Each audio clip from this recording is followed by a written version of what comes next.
Hey, what's going on, guys? My name is Alex. I am a real estate investor, and today I just have a quick phone call with you guys that I want to do a little call calibration on myself.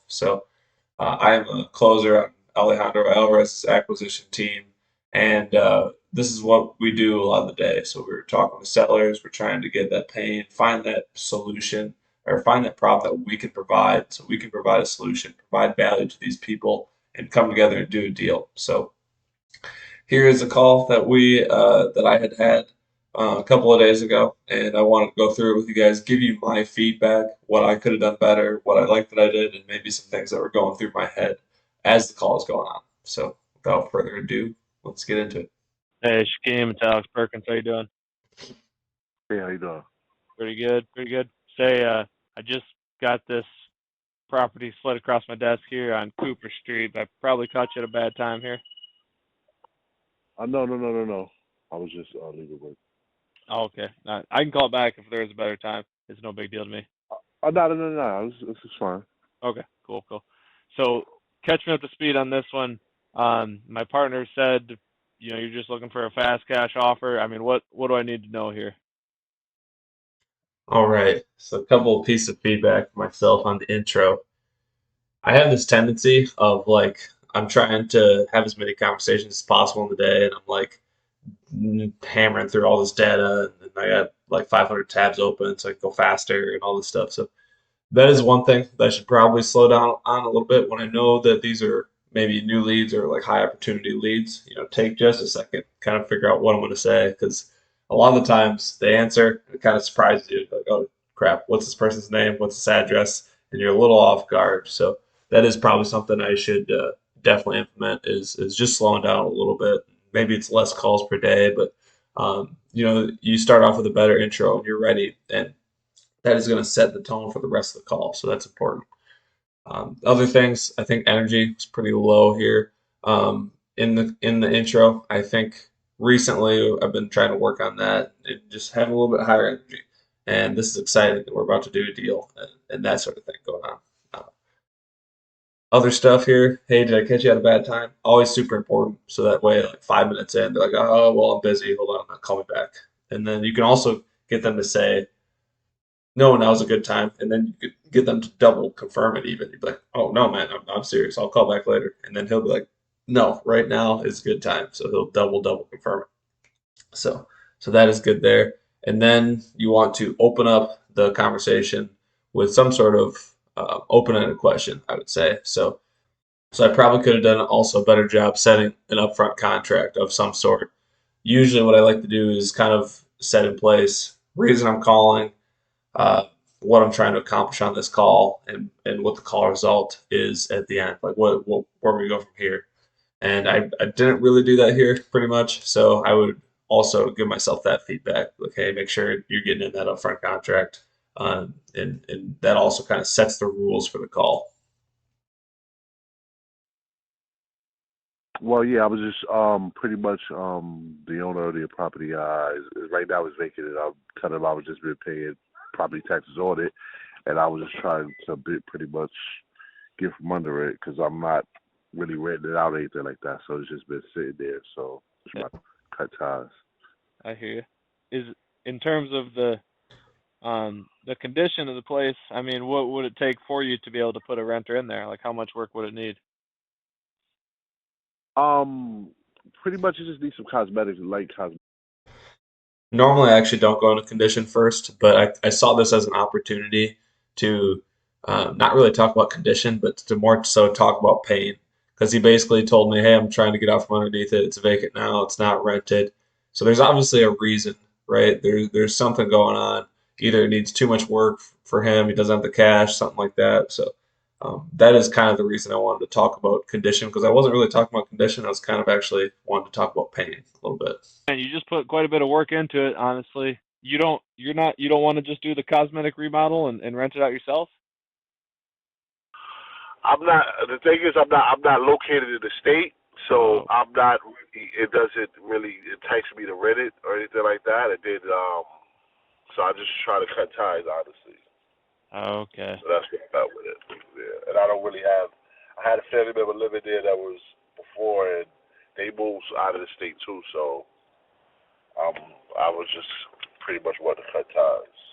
Gotcha. Gotcha. Okay. Yeah, Okay. Gotcha. but I haven't. Yeah. So I'm looking around at the other what other investors are buying at and kind of baking all this into the cake here. It looks like other investors are somewhere around that this one $7,000 to $9,000. $7,000 to $9,000 for what? Yeah, I'm looking. This is what I'm finding other investors buying properties kind of in the same neighborhood around that range, In what range? What range you just said? about $7,000 to $9,000. It looks like they're buying them for. I mean, if Oh I wow, underwrite it, yeah, that's that's real. That's real low. yeah. I mean, if I underwrite it though, and I come back somewhere close to that range, I mean, is that even worth your time? Um, if we could get it around 11, 12, then Okay. that's worth my time. Anchored them a little bit lower by really not saying like, hey, you're at 15, I'm at 7 or 9 or whatever, you know. So something that I do like to do a little bit is say, hey, I'm looking around. Here's what other investors are buying for. To kind of imply like, hey, all investors are looking at the exact same numbers, the exact same repair costs, the exact same thing they can sell for if they're looking at it accurately. We're all going to kind of fall in the same range, right? You're not going to get some investor that's going to come in and crazily overpay. So you can kind of say like, hey, this isn't my offer, so you don't be mad at me, but here's what other investors are buying for, and I do like that strategy. I probably wish I would have recapped his pain just a little bit more before I actually said a number or anything like that. You know, hey, like, oh, I got it. You're out of state. That must be so hard. You had a family member living there, but they moved out, so now everything's vacant. It's just sitting there. It needs all these updates. Is that the entire situation? Is there anything else you're concerned about? So I wish I would have recapped pain a little bit better there. Okay. Seven And is kind of Seven is kind of disrespectful. I got it appraised and all that. The house itself with the upgrades, the yeah. house as is, it was appraised at $50,000. Mm, okay. So I mean, People say no, dumb without stuff doing like that anything to it. constantly. That's what it was appraised at. And I got the Okay. appraisal Tell the about appraiser a to year buy ago. it. I know. We're not crazy far off on if I'm able to go and basically talk to my boss, I can head over there right now. But if I can talk to him and get him up to like 10,000 or at least 10,000, is this something you would do today? I would do that today. Yes. Okay. And So there, I was just asking for a little bit of commitment, and there's probably a smoother way to do it, honestly. But like, hey, I'll go talk to my boss, but if I do this, like, and we put in this work, and I go, get yelled at by my boss, like, is this something you're actually looking to do today, or is this something you're just kind of kicking tires on? And then they'll either kind of let you know where they're actually at there. So if they're actually serious, this guy was serious. He is ready to move forward on something like that. So you get that commitment from them. That's really good and important. by yeah, do that today. I mean, like get a contract in place and we could send it to start getting the process going to title company. Like that would be cool. That'll work. Okay. If we can Well, close within 30 days type deal, yeah. yeah. So I cut it off halfway through there, but that's a little two-step thing you can do to a little hack or whatever you want to call it. So you want to say like, okay, if we can do this price, if I go to my boss and he approves this price, gives me some more money, are you willing to move forward today? And they say, yeah, I'm willing to move forward today. Okay, awesome. And by move forward, I obviously mean put it in writing, put it on a contract, sign that, then we can send it to the title company. And then you kind of like escalate them because the words move forward and the words sign a contract, it means the same thing. It's the next step, but sign a contract sounds really scary. But move forward is, yeah, I'll take the next step. This is something I want to do. So you can kind of do that two-step, like escalate them. Yeah, 30 days. Okay. Um, give me just a minute here. Let me go talk to him. Do you got like 2 minutes for me to do this? Yeah, you can go ahead, yeah. Okay. All right. Hold on. I was just writing up the contract during this time because sometimes we'll do that. And one thing you do need to keep in mind too is you need to kind of apply some scarcity or some urgency, one of the two at least, to get these people to actually lower their action threshold, take that next step, and move forward. So let's say he basically said he would do 10. If I just like didn't, whatever, if I just said he said I could do 10, like yeah, 10's good. I'd probably actually be doing him a disservice. In his mind, it'd probably freak him out. He'd probably like rear up a little bit. He'd probably then not want to move forward. He'd probably go spend the next couple months thinking like, "Hey, that was way too easy. I need to go talk to 15 other investors and look for that unicorn investor that is actually willing to pay 20 or whatever." And then he sits has a property sit vacant for months and it gets broken into and somebody steals his water heater, which always happens in Detroit. So you don't, even if you're like pretty good on numbers, you don't be like, yeah, let's do that. And you're like, well, I don't know. Like, let me, let me look at these numbers here. Let me talk about XYZ, right? Yeah, I'm here. Okay, gotcha. So I went high. So the whole in the game, I told him you want 12K. He said no to 12, but he said if we can get this wrapped up today, he would do 10,500. So I think it worked out. Um, can we put this in place here and start moving? Yeah. Okay, And gotcha. okay. All And right, what's the man. time frame you looking? I don't like how I presented that very much. I've been kind of experimenting around with that. Like, my goal here is to really position myself as like, hey, we're on the same team. I'm here to work with you, not against you, kind of thing. So uh, I gave him an extra $500 to do that because our MAO I think was actually 15K, so had a little bit of room to do that.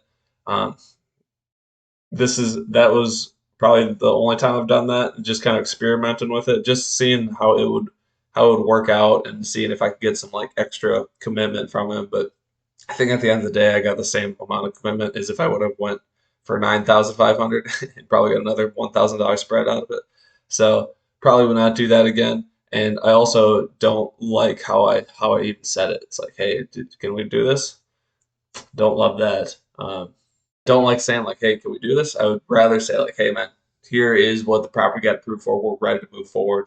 We are at 9,500, and then shut up. That's definitely an improvement I would make on this call. But yeah, I think it really didn't benefit me at all, but it did cost me about $1,000. So won't do that twice. Awesome. So the next then basically, I'd fill out this agreement here. It might take me like a minute. Send it over. Just got to go over it together, make sure we're all on the same page, and then if everything looks good, we get it approved, and then send it to the title company. Here is going to be another good key thing.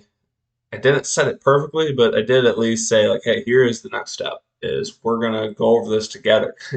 Lots of times I'll say like, we're gonna look at this agreement, go over it together, make sure everything looks good on your end, everything looks good on my end. There's no typos. You understand everything, I understand everything, and that way together we can get this thing approved and sent over to the title company. So that is always an expectation I like to set. It's never like, okay, the next step is me to just email you an offer. Whenever you get time, just check it out. Hit the buttons and send it back to me.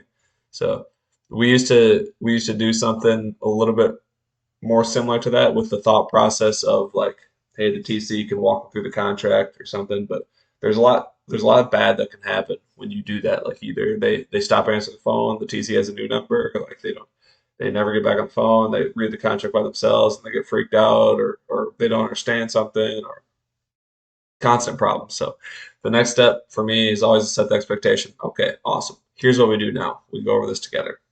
Just walking through the contract. It's really simple. It's like 3 pages. And what I like to do is usually at the start of the going through the contract with, hey, some people want me to go line by line, sentence by sentence, and we go through this thing in detail. Other people just prefer like, hey, here's the highlights, here's the important stuff that you should know about. Which one would you prefer? 75% of people just want the highlights. So like, okay, your name's there, my name's there, there's the price, there's the title company, there's the closing date. Like really that's the important stuff. I mean, if you want to go through the lead based paint disclosure and all that other stuff, you can, but um, this one was just real quick. He hit the buttons and we are good to go. So that is that is this call. I'm not super happy with it. So I always like to do call calibrations on calls that didn't really go the best. It always confuses me when people like pick their best call for like call calibration. Um, and that's to me just not very useful. It's like how do you give feedback on a call where everything went perfect and how do you get better from that? It's like kind of tough. So uh, this one, I would say the major things I could improve on is I'm not going to do that. That I can find different ways to be on their same team and work with them and not against them, other than like offering them more money, right? Because that's going to come right out of my money. So that's one thing. The second thing I'd say is intro. I want to clean that up a little bit on this call. Put my upfront contract in there. Maybe take just a second to read the lead notes before I just start calling them and stuff like that. So that's going to be major feedback. What went well is he he wants 15, kind of anchored him a little bit lower with what other investors are buying for, and then came at him with a price that was in our MAO and just told him, hey, here's the next step as we're going to move forward. So yeah, overall, I'll give that call a 6.5 out of 10.